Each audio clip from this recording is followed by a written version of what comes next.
And then we're going to get into a very important body of work that those of you that have done live classes with us before have worked with, and particularly those of you who have done classes with us this last year have worked with. And this is a very important part of classical initiation that has only come out in fragments, unfortunately, in modern metaphysics. And this is the central column of energy in the human energy body. This is the most fundamental large structure of energy in the human body, which is our vertical axis of energy. In earlier times, it was referred to as the column of glory. And I have a handout for you that gives you some of the tracing of this back into the Persian Manichaean tradition and some of the ways it's manifested with the Taoists and with the Himalayan tradition and with the Coptic tradition of Egypt, things of this kind. This is a very important central axis of energy in the human energy field. And so this column of glory has other names and other traditions. That's the one that it has in the Egyptian Coptic tradition and in the Persian Manichaean tradition. So we're either going to use that term column of glory for the central axis of energy, or we'll call it the central pillar. It was called the middle pillar in the Kabbalistic teachings. And so we're going to introduce tomorrow the concepts behind this structure, and then we'll go into particular aspects of the structure that we can tap into. And then in the evening tomorrow, we'll be doing actual practices with the column.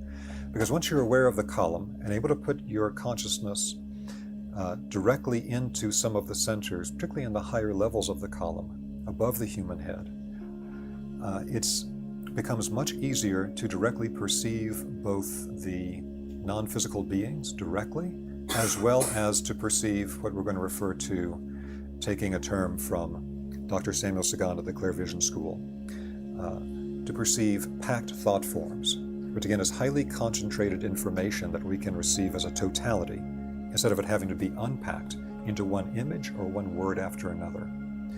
And once you get to the point that you can actually perceive the packed thought forms, which is something that comes from developing the higher centers above the head, then this type of angelic communication becomes much easier and much more direct. This is something that's rarely talked about publicly, but it's something quite fundamental, and actually not that difficult to do for human beings today. So we're going to talk about a few of the beginning practices with the central pillar, some of which we've done in previous classes, not all of which we'll do in this class, but to give you a sense of some of the foundation of this type of work. And then connecting to spiritual beings through the central pillar, and then talking about the process of angelic communication and how this relates to the centers below in the central pillar. Because with our central pillar of energy, we have the challenge that as modern consciousness became more and more left brain, rational, this was a development that also coincided with more and more patriarchal cultures. And as culture became more patriarchal, more and more of the mysteries connected to the divine feminine and to the yin polarity got more and more taken out of the mysteries. Now, one part of this is that, as the Taoists explain very clearly, that when you're moving to areas above the head in the central column, this is a kind of a yang polarity, with the yang polarity of what in their tradition would be connected to the forces of heaven. If you move below the body in the column, you're moving into the earth, into the yin polarity. And so in classical systems like the Taoists, they're very straightforward about the need to balance the movement up with the movement down. It's fairly simple and obvious if you think about it. If you go too far up without grounding downward, you're going to become very unbalanced. So the whole thing needs to be a balanced structure, and we'll get into the details of that later.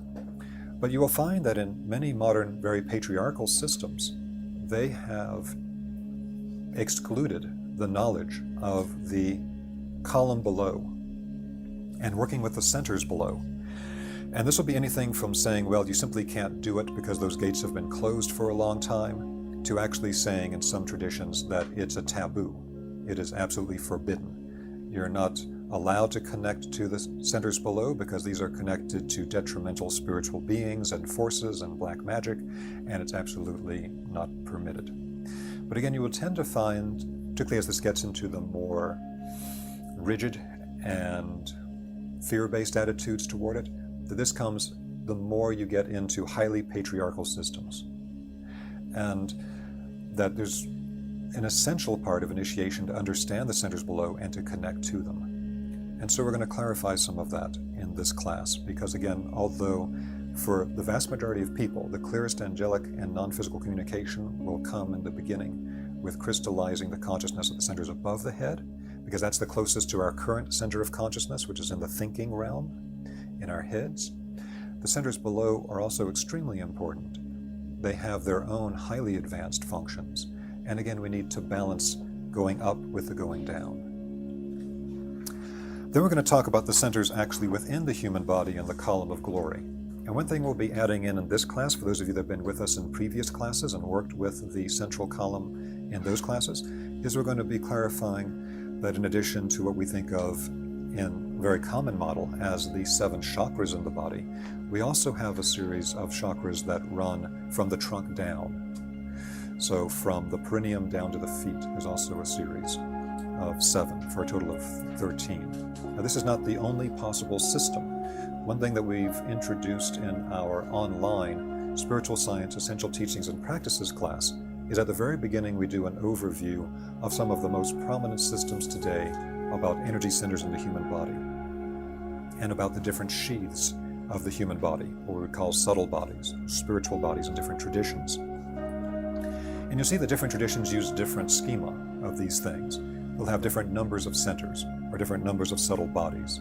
So in spiritual science, we don't want to get too rigid about, oh, the 13 chakra system is the only real system. There's many different ways you can approach it that are valid. But we're going to be presenting one particular system here.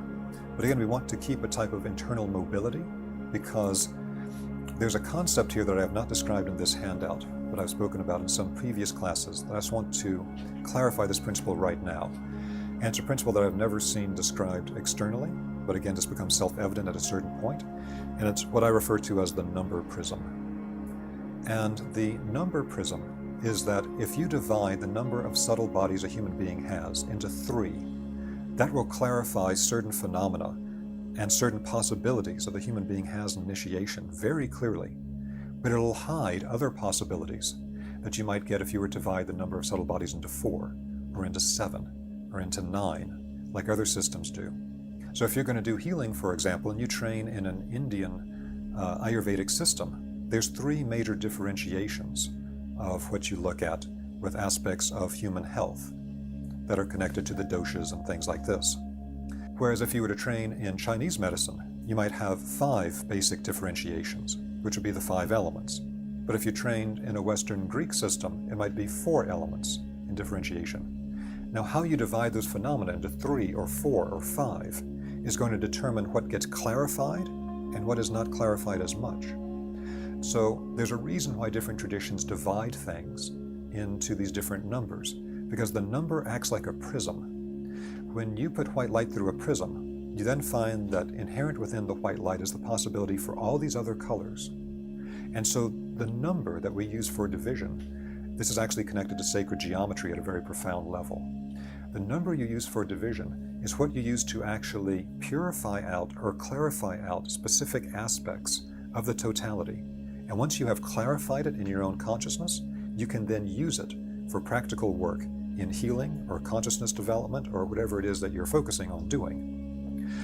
And so again, we're going to be presenting certain systems in this class with certain numbers of centers, etc. But again, we want to make sure it doesn't become dogmatic. And so that's why I just explained the principle of the number prism. There are other ways that it could be approached that would lose some clarity of what we're going to get in this class, but it could clarify other things we won't be discussing.